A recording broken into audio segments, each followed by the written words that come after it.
Atos capítulo 2, diz a Bíblia: cumprindo-se o dia de Pentecostes, estavam todos reunidos no mesmo lugar.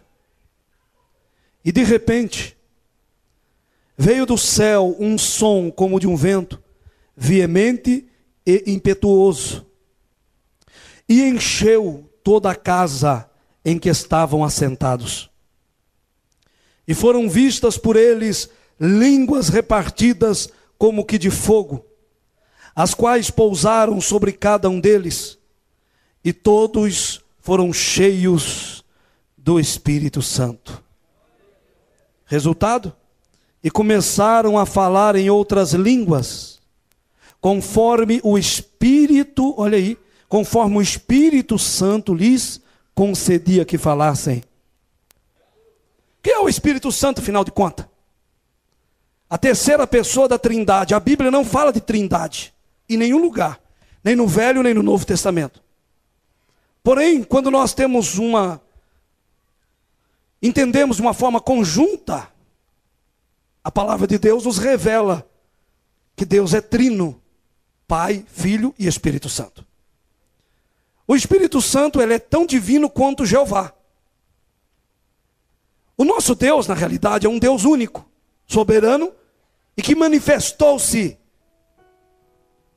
em 3 pessoas: no Pai, no Filho e no Espírito Santo. O motivo de Deus, em outras palavras, se desmembrar dessa maneira, de Deus se manifestar em Pai, Filho e Espírito Santo, está ligado exatamente à nossa pessoa. Por quê? Porque quando o homem pecou lá no Éden, perdeu a eternidade, a salvação, perdeu a comunhão com Deus, Deus precisaria tratar com esse homem. Deus então ali ele começa a revelar a sua trindade. Se bem que o Espírito de Deus já se movia sobre a face das águas antes do homem ser criado. A Bíblia Sagrada diz assim que também o Filho, que é o Verbo divino, a palavra de Deus, que é Jesus. Evangelho de João capítulo 1, o Verbo estava com Deus e o Verbo era Deus e o Verbo se fez carne. Trocando em miúdo, a palavra estava com Deus e a palavra era Deus. E a palavra se fez carne e habitou no nosso meio. João escreve e diz: nós somos testemunhas oculares, nós vimos a glória do unigênito Filho do Pai. Deus manifesta então na forma do Filho. E é esse Filho que morre na cruz do Calvário, porque Deus, no seu sentido absoluto de sua pessoa, é impossível ele morrer. Deus, ele é eterno. A Bíblia diz assim que Jesus Cristo, sendo em forma de Deus, não usurpou ser igual a Deus, mas antes humilhou-se a si mesmo, tomando a forma de homem, de ser humano, e veio para esse mundo, nasceu de mulher, como eu e você, viveu uma vida terrena totalmente limitada, tinha sono, fome, cansaço e sede, sofria tentações. A Bíblia diz que ele, Jesus Cristo, ele foi tentado em tudo, mas não pecou em nada. Ele é levado para o Calvário e lá ele morre, derrama todo o seu sangue na cruz, sofre as dores do chicote nas costas, sofre toda aquela dor por mim e por você, para nos salvar. E ele então diz para nós assim: fiquem em Jerusalém, até que do alto vocês sejam revestidos de poder. Existe mais uma etapa aí. Você é salvo, lavado, remido no sangue de Jesus. Jesus Cristo te ama com amor eterno. Ele já morreu por você, não vai morrer, ele já morreu por você. Ele te escolheu, não foi você que escolheu a ele, ele te escolheu. Mesmo quando você não o reconhecia como Senhor da tua vida, ele já tinha escolhido você. Mesmo quando você não queria nem pisar numa igreja evangélica, mesmo quando você se rebelava, quando se falava, vamos para a igreja, você falava até mal da tua mulher, do teu esposo, porque frequentava uma igreja evangélica. Mesmo quando você era totalmente rebelde à palavra de Deus, desconhecia as escrituras, mesmo antes disso, Deus já tinha te amado, Jesus já tinha morrido por você, ele já tinha te escolhido. Ele te escolheu. E o que nos atrai a Jesus não é obrigações, imposições. O que nos atrai a Jesus Cristo é o amor. A Bíblia diz que ele nos atraiu a ele pelas cordas do seu amor. O amor dele é que nos laçou e nos puxou. Porque quando eu vou para o Calvário e vejo Jesus lá, eu vejo o quanto ele me amou. E quando eu absorvo a ideia de que ele fez isso por mim, para me perdoar e para me dar nova vida e vida eterna, eu não posso deixar de recebê-lo na minha vida. Eu não posso deixar de dizer: Jesus, tu és o meu Senhor. Quer mais? Tem mais. Ele não só morreu por você, mas ele ressuscitou por você também. Ele ressuscitou para viver, para que ele vivendo, você também viva, você também tenha vida. Jesus ressuscitou para fazer valer tudo aquilo que ele fez por você. Jesus ressuscitou para ser sumo sacerdote. Jesus ressuscitou para pegar o próprio sangue, subir ao céu. E como diz a palavra de Deus no livro de Hebreus, entrar uma vez só no santuário, não na terra, mas no santuário celeste, e fazer expiação pelo nosso pecado, não com sangue de animais, mas pelo seu próprio sangue. Ele abriu para nós um novo caminho. Nós somos salvos, lavados e remidos no sangue de Jesus Cristo nosso Senhor. Isso merece uma mão para cima e um glória bem alto para estremecer.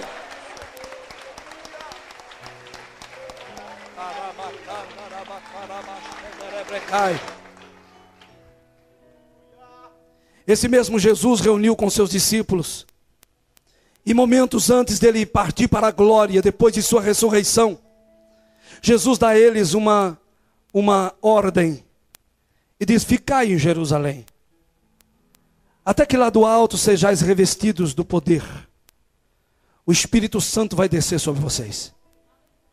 A igreja de Jerusalém, aquela igreja pacata de Jerusalém, aquela igreja limitada no seu número, aquela igreja fraca, aquela igreja que estava trêmula devido às perseguições daqueles dias, ainda estavam sentindo o amargo da perseguição de Jesus, ainda não tinham superado alguns temores, ainda que os discípulos tivessem visto Jesus ressurreto, mas ainda não entendiam tudo do que Jesus estava fazendo.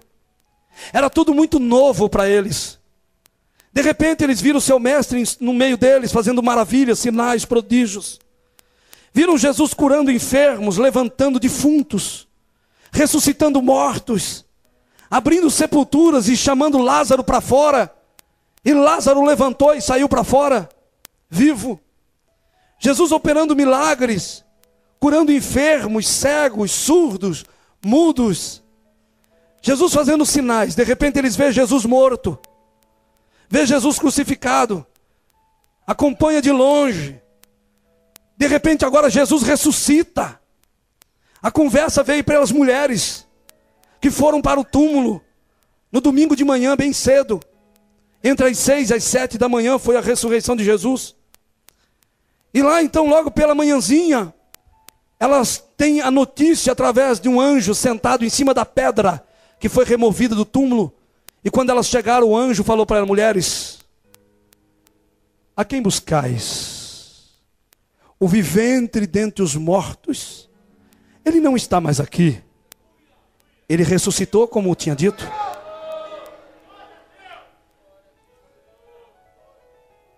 Agora vai, avisa os meus discípulos.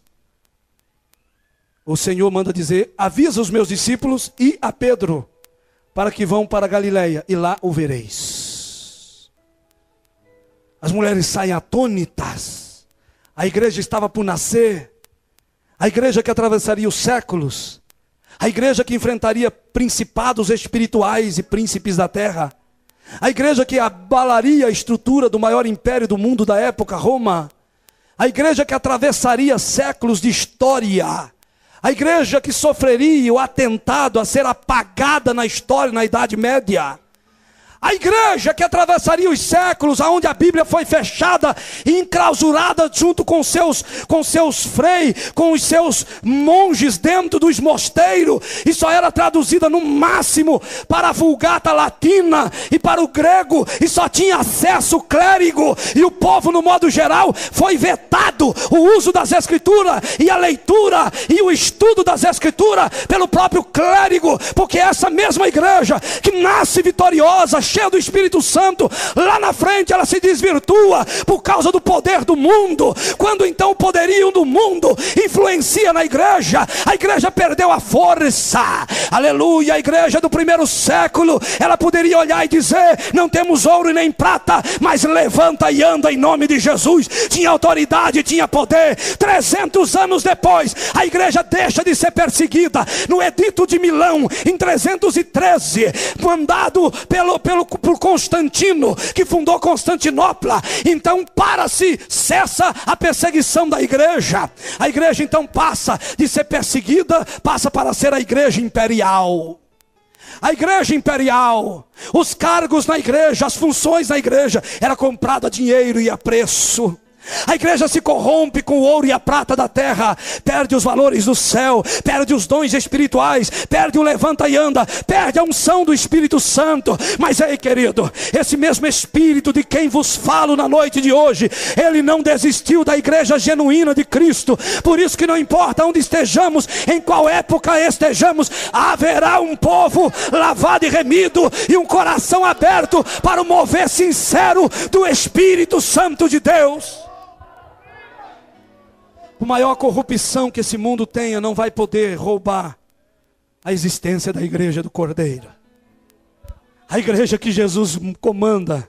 A igreja que Jesus pode entrar dentro dela, passear por ela. A igreja que Jesus é o principal. A igreja que Jesus é o centro. Eu estou pregando hoje aqui pela misericórdia de Deus, irmão. Não olhe para mim achando que eu sou mais do que ninguém.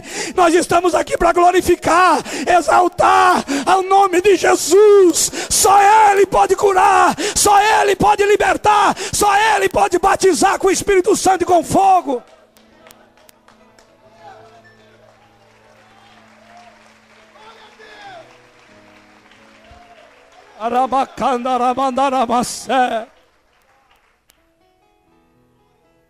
Jesus, ele já podia contemplar a história da igreja.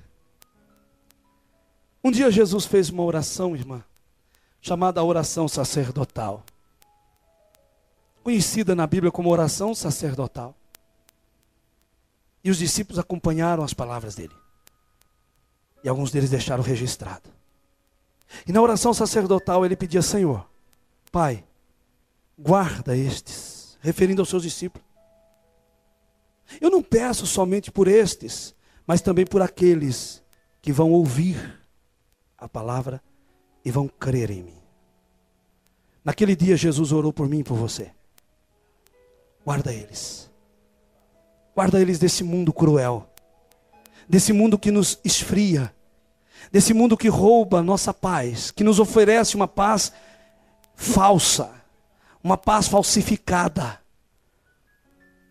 uma paz que na verdade não existe. O mundo jaz no maligno. A igreja atravessou séculos, irmãos.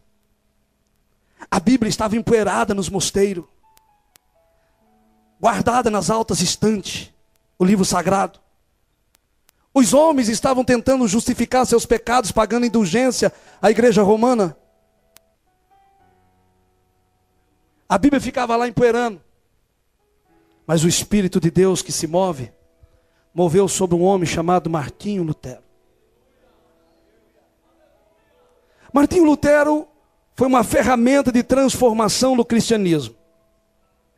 Mas ele só foi uma ferramenta porque ele, primeiramente, foi transformado. Não temos como transformar nada sem antes nós sermos transformados. A palavra de Deus, ela só funciona através da sua vida quando ela funciona na sua vida. Você só vai conseguir dar testemunho poderoso do Evangelho quando esse Evangelho se tornar poderoso para você. Quando você for impactado pela palavra, quando você for impactado pelo Espírito Santo, você poderá impactar também. Martinho Lutero estava inquieto por causa dos seus pecados. Voto de pobreza. Passou a viver nos monastérios, isolado da sociedade, na clausura, na base da autoflagelação. Quando se sentia que a sua carne era tentada, Martinho entrava nos seus quartos escuros do mosteiro, pegava um chicotinho, machucava muito aquilo, e Martinho se jogava de joelho no chão. Ele queria remissão daqueles pecados, ele queria ser liberto de sentimentos mundanos, de pensamento promíscuo, de sentimento diabólico, contrário à natureza de Deus. E ele batia nas costas, se autoflagelava, tentando arrancar dele o pecado, porque aquilo foi que ensinaram para ele. O que é? Ensinaram para você orar quantas vezes o rosário? Disseram para você fazer o quê? 3 passeatas por ano na Aparecida do Norte? O que foi que disseram para você? Pedir para o São Benedito dar um jeito? Eu quero dizer que não adianta, isso é autoflagelação. Só tem um que pode te salvar, perdoar e trazer paz para o teu coração. E ele tem nome, o nome dele é Jesus Cristo de Nazaré, aquele que ressuscitou dos mortos e está vivo. Ele é Deus suficiente para te salvar e te libertar na noite de hoje. Não se autoflagele mais. Não deixe a religiosidade te flagelar, roubar de você a verdade bíblica.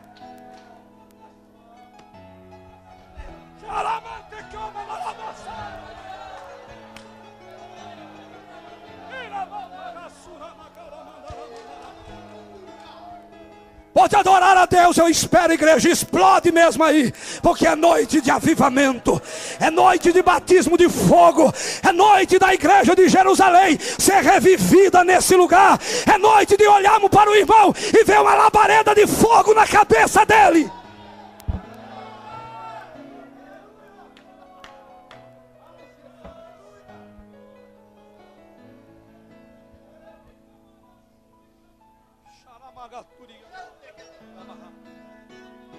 Ele batia nas costas, mas aquilo não lhe trazia paz.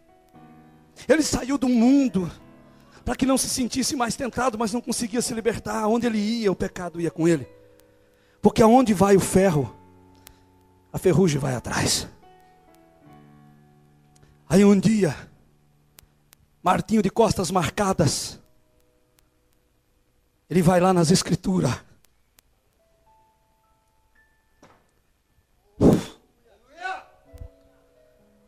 Abriu Romanos.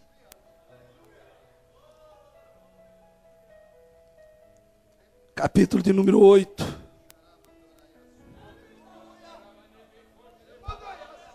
E leu nas línguas originais do grego.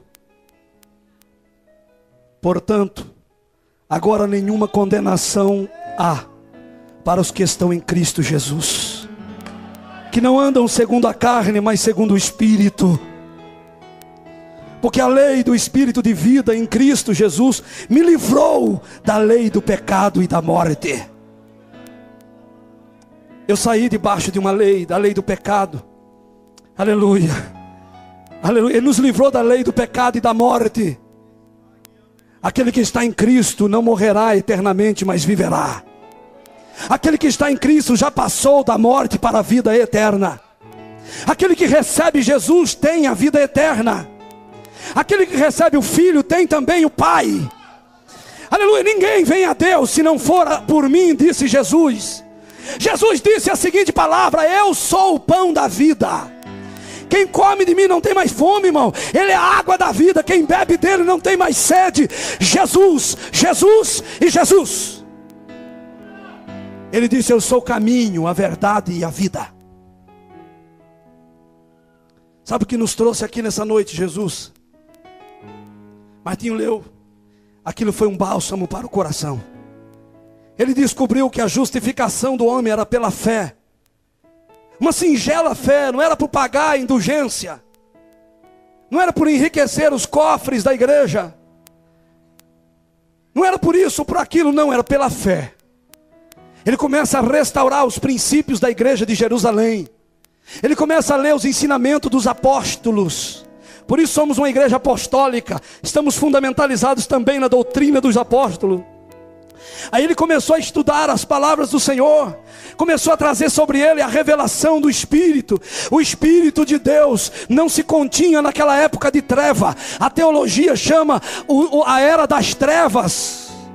1000 anos depois de Cristo, irmão, a era das trevas, tempo da escuridão, aonde o povo não tinha acesso mais à Bíblia. Martinho começa a traduzir a Bíblia. Martinho coloca 96 teses que ele defende teologicamente.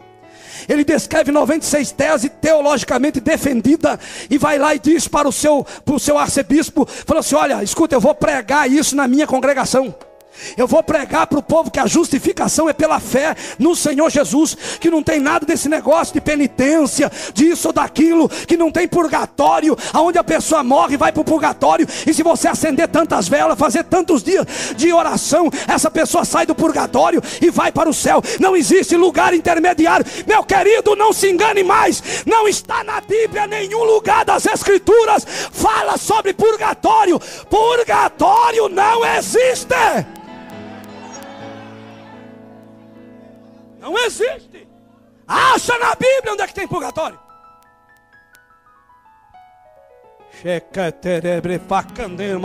Aleluia. Não existe purgatório. Jesus falou assim, que existe 2 caminhos, um estreito e um largo. O largo leva para o inferno, irmão, para a condenação, e o estreito leva para a vida, a salvação. Ele diz: porfiai por andar no caminho estreito. Ele diz assim: anda para o caminho mais apertado. É mais apertado, mas leva para o céu. E as pessoas eram tão enganadas. Escuta aqui: pague a indulgência pelo seu parente que morreu. Sabe qual é que diz a história? Não sou eu, diz a história. Quando o ouro e a prata caírem nos cofres da igreja, o seu parente sai do purgatório e entra no céu. Oh, irmão, o que estavam fazendo do sangue de Jesus? Você acha que Deus ia deixar essa coisa andando assim? Começou em Martim Lutero, mas a reforma do cristianismo se estendeu por toda a Europa.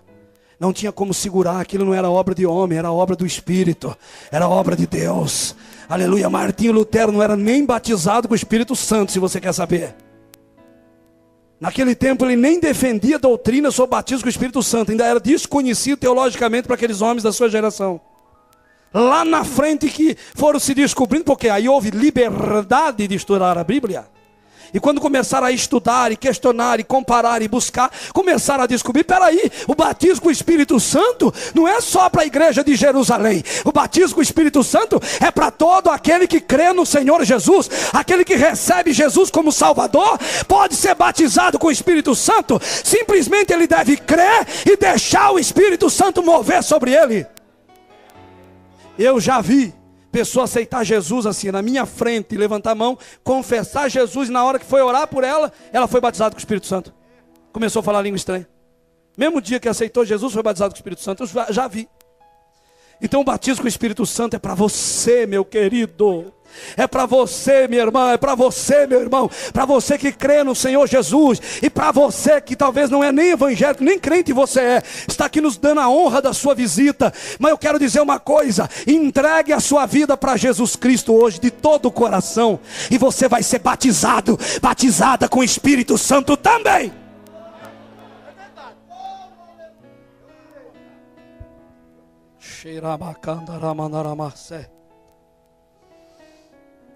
A igreja atravessou os séculos e nada pôde segurar a caminhada da igreja, irmão. Nasceu em Jerusalém, a singela igreja de Jerusalém. Naquele dia, Jesus Cristo mandou o Espírito Santo sobre a igreja. Aqueles crentes foram cheios do Espírito Santo, de tal maneira que foram vistas sobre eles línguas repartidas como que de fogo, que pousava sobre a cabeça de cada um deles. Todos foram cheios e começaram a falar em outras línguas, conforme o Espírito Santo lhes concedia que falasse. Pastor, era um mover do Espírito Santo. O mover do Espírito Santo independe de homem em certo aspecto. Tem pessoas que ela começa a buscar a Deus em oração, ela começa a ter suas experiências com Deus. Há pessoas que são batizadas com o Espírito Santo dentro de casa, orando em casa. Há pessoas que são batizadas com o Espírito Santo no momento de comunhão, de oração, dentro da igreja. Ninguém está ministrando nada, ele está ali adorando, louvando, de repente vem aquela unção e as línguas estranhas começam a fluir. Quem fala a língua é você. Você não vai desmaiar para falar língua estranha, não.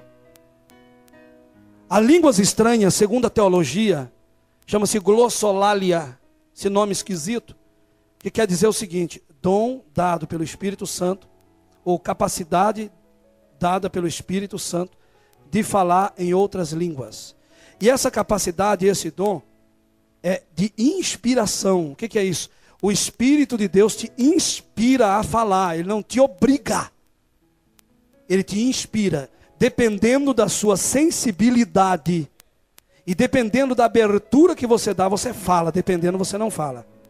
Existem alguns motivos porque alguns não recebem batismo com o Espírito Santo. Eu vou dizer alguns deles. Primeiro motivo: a acusação do inimigo. Na hora que o crente vai buscar o batismo com o Espírito Santo num culto pentecostal, ele vai buscar o batismo com o Espírito Santo, quando ele começa a orar e dar glória para Jesus, e vem vindo aquela unção na vida dele, está sentindo a presença de Deus, o inimigo vai e sopra nele, dizendo assim: ei, isso é de você, não fala essas línguas não, porque é carne. Espera aí, você está pedindo pão para o Pai Celestial, ele vai te dar uma pedra? Você está pedindo um peixe, ele vai te dar uma serpente? Não. Você está pedindo e buscando quem? Você está buscando Jesus, porque é Jesus que batiza com o Espírito Santo. Se você está buscando Jesus, escuta, o diabo não tem nem poder de ficar perto de você. Você está buscando Jesus e o batismo de Jesus. Você está dizendo: Jesus, eu quero o batismo. A tua palavra diz que a promessa fala a mim. Eu quero ser cheio do Espírito Santo. Segundo motivo que alguns não são batizados com o Espírito Santo: porque a sua própria mente lhe engana. Quando ele começa a sentir a presença de Deus, ele tem medo. Medo. Dá medo. Começa a dar deu um arrepiozinho nele. Já fala: ai, meu Deus. Abriu o olho na hora. Ele fica com medo daquele sentimento, daquela sensação que está vindo. O dia que eu fui batizado com o Espírito Santo, irmão, no dia 22 de agosto de 1990, na Avenida Antônio Secosta 364, no Jardim Bela Vista, em Osasco, São Paulo. Nesse endereço, eu estava lá numa quarta-feira fria, no banco. Eu fui na segunda no culto, era culto de busca do Espírito Santo, buscar batismo com o Espírito Santo. A igreja era nova, tinha 2 anos de fundação, estava começando todo um avivamento, uma renovação. Muita gente não era batizada com o Espírito Santo, muita gente nova convertida, entre elas eu, que tinha me convertido há 1 mês e 4 dias atrás. Eu tinha ido para a igreja 1 mês e 4 dias atrás. Foi a primeira vez que eu entrei lá e aceitei Jesus como meu Senhor e Salvador. Ou melhor, Ele me aceitou, né? Eu só me entreguei a Ele. E naquele dia do batismo com o Espírito Santo, na segunda-feira eu fui para o culto. Na terça não deu para mim ir. Eu trabalhava, não deu tempo. Na quarta-feira eu fui, porque na terça eu senti vontade de ir, mas não pude ir. Na quarta eu estava lá agarrado. Falei: não, hoje eu vou buscar. Chegava o momento de buscar o batismo com o Espírito Santo, a gente arredava as cadeiras. E então o povo que não era batizado vinha para frente. E ali uma irmã começava a cantar um hino, e eu lembro exatamente o hino, só não sei cantar. Se eu cantasse, você saísse tudo correndo daqui. Mas aí ela começava a cantar um hino sobre o Espírito Santo. E na medida que ela começava a cantar aquele hino, louvando ao Senhor, adorando ao Senhor, o pastor, na época, começava a ministrar e orar junto com o povo, os obreiros orando, intercedendo pelo batismo. E eu, Aricinho de Oliveira, entrei naquela fila, fiquei ali, eu estava mais ou menos onde está esse jovem, assim, no corredor. Um pouquinho antes de chegar aqui na frente, tinha bastante gente na frente, eu estava lá atrás. Lá atrás. E eu lá atrás, ele disse assim: vai dando glória, que o pastor falava para nós. Vai dando glória. E eu comecei: glória, glória. Fechei o olho, não quis nem saber. Ele diz: irmão, não se preocupe com quem está da direita, esquerda, quem está atrás, quem está na sua frente. Preocupe agora com você e busque o poder de Deus. E eu comecei: glória, glória. Eu nem imaginava a obra que Deus tinha na minha vida, mas fui dando glória, glória, glória, glória. Tinha profecias para se cumprir na minha vida, eu lá dando glória, glória, glória, glória. Tinha uma chamada de Deus para a minha vida, e eu lá dando glória, glória, glória. Jesus já olhava lá na frente e falei: ih, meu filho, você não sabe de nada, você está aí dando glória aí, com esse vasinho, seu vazio, e eu ainda vou levar você para as nações. Você vai pregar batismo, eu vou lá e vou batizar. E eu lá dando glória, glória, glória, sem nem imaginar o que Deus tinha para fazer. Então vai dando glória hoje, porque você não sabe o que Deus tem para a tua vida, e eu creio que é coisa grande.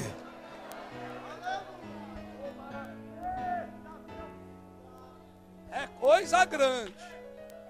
E eu, glória, glória, glória, até dar cãibra no queixo. Mas não parava. Você lembra disso, né, irmã? Glória, glória, glória, até o glória virar goia. Mas ia adorando e buscando aquela vontade, aquele desejo de ser batizado com o Espírito Santo. E queridos, de repente, eu senti a presença do Senhor. Eu, na minha particularidade, da minha experiência do batismo com o Espírito Santo, eu não aguentei ficar de pé no lugar que eu estava.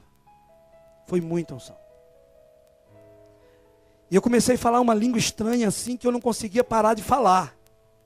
Aquilo fluiu em mim, parecia uma fonte. E depois que eu fui conhecer na Bíblia, que diz assim, que o Espírito Santo fará brotar, aleluia, em você, do seu ventre, uma fonte que jorra para a eternidade. Aí aquele fluir do Espírito, aquela unção, aquela graça que não queria sair dali, não queria ir embora. Eu não queria sair daquela presença maravilhosa. E língua estranha para todo lado. Não foi tititititi não, foi língua de fogo.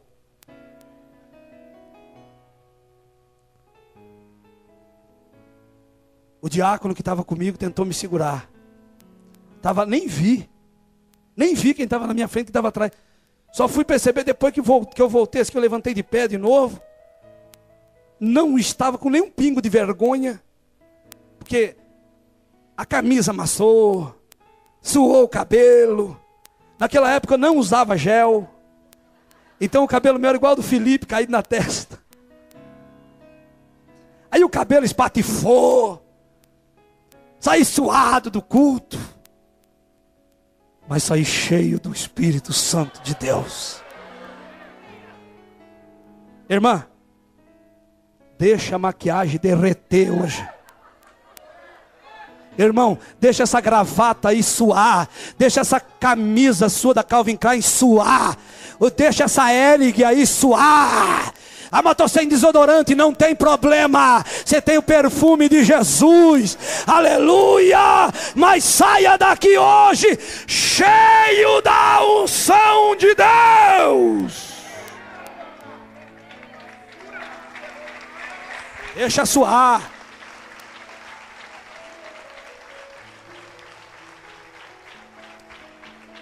Hoje em dia tem crente que perde o batismo com o Espírito Santo por mínimas coisas. Não é nem por questão espiritual, é por questão estética mesmo. Acabei de fazer uma chapinha, se eu suo, arrepia tudo. Não posso buscar o batismo. Tu vai sair de cabelo em pé, se for o caso, mas saia daqui cheio da unção. Não aceita mais viver sem a unção do Espírito Santo. No momento em que você é batizado com o Espírito Santo, Deus está te capacitando para a obra dele. Deus está te dando autoridade espiritual para pregar a palavra, para ganhar almas. O Senhor está te dando um revestimento maior, um revestimento de poder. As revelações da palavra de Deus virá para a sua vida. Você vai ler a Bíblia e vai ter revelações tremendas de Deus. O seu nível espiritual se eleva com o batismo com o Espírito Santo. Eu venho nessa noite trazer umas boas novas para você. Dizer, Jesus está aqui e deseja te batizar. O mesmo varão que eu vi entrar na porta da sala da minha casa, glória a Deus, ele entrou aqui para te batizar com o Espírito Santo e com fogo. Eu convido você para se colocar em pé nesse momento. Glória a Deus. Aleluia.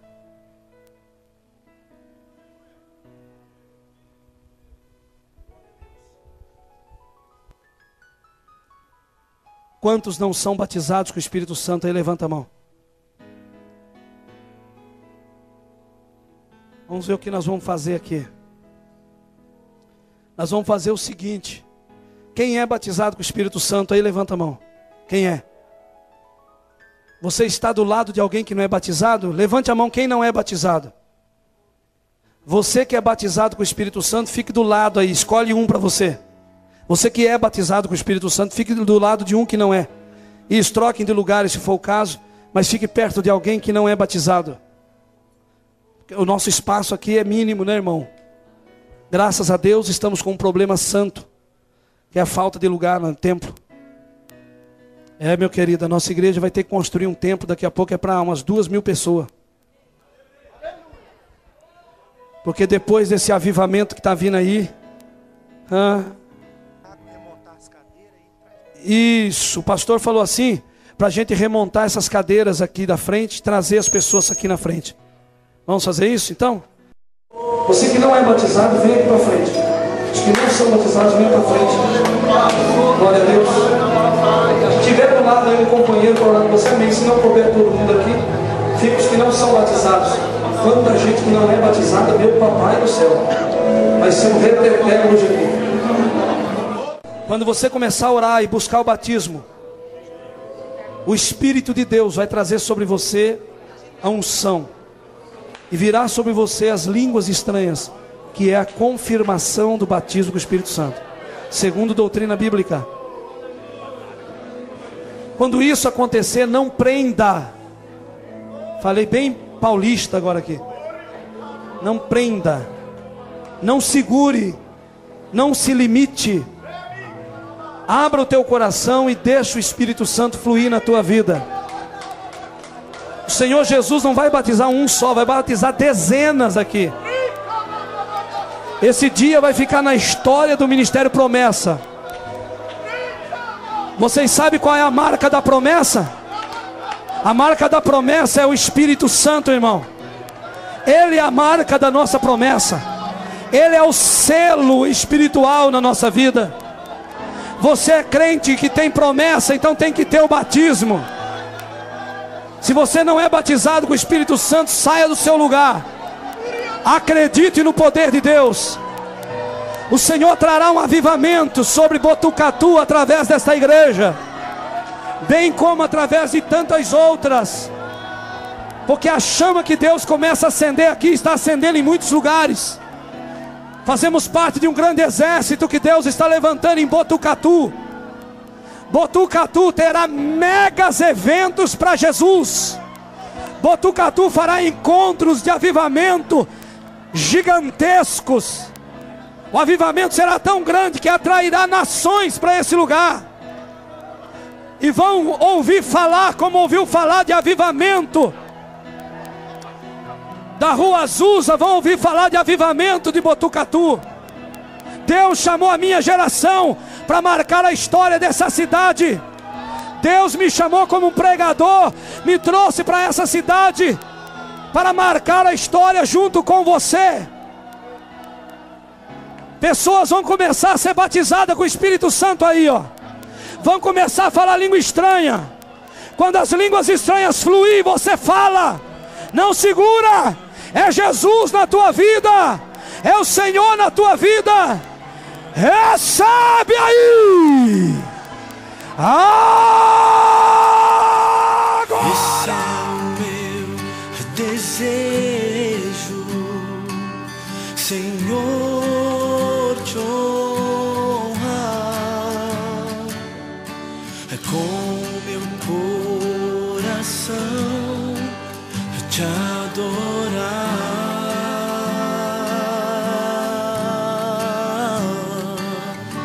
É tudo que há em mim,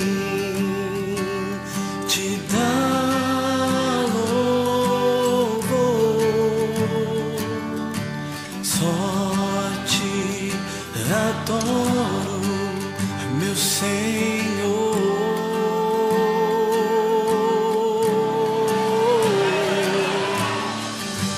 Toma o meu coração e toda a minha alma. Eu vivo só pra ti, sempre que eu respirar, cada vez que eu acordar. É o teu querer em mim. Toma o meu coração e toda a minha alma. Eu vivo só pra ti, sempre que eu respirar, cada vez que eu acordar. é o teu querer em mim.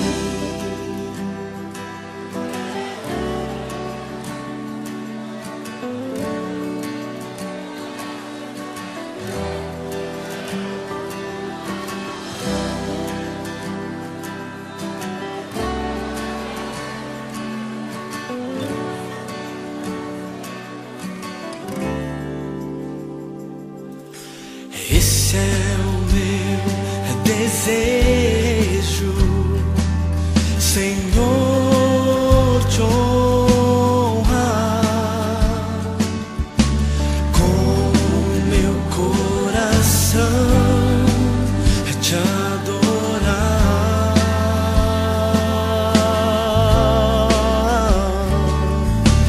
Tudo que há em mim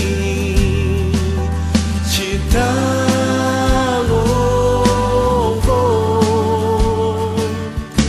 só te adoro, meu Senhor.